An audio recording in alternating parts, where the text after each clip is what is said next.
All right, still on page 346, but now we're looking at the bottom part.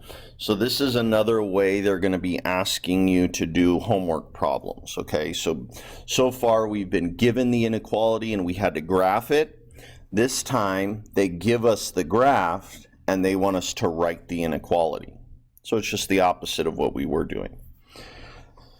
All right, so use x or another letter, just some variable, for the variable in the inequality, okay? Well, before I even do that, I want to note this is an open circle, so I know the sign that I'm going to use is either less than or greater than. There's not going to be a line underneath it. Okay, so the empty circle at -2 shows that -2 is not a solution because it's open or empty.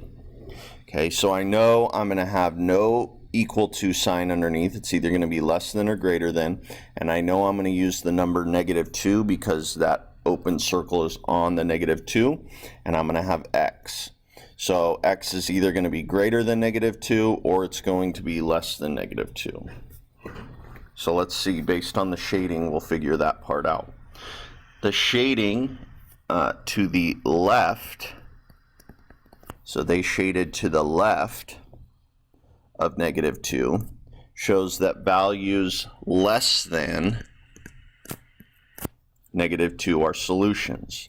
So I need to have x needs to be less than, not equal to, -2.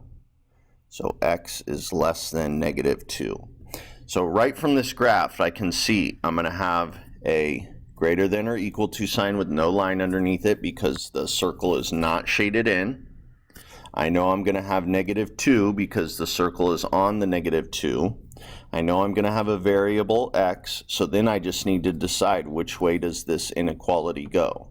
Well, I can figure that out by which way they shade the line.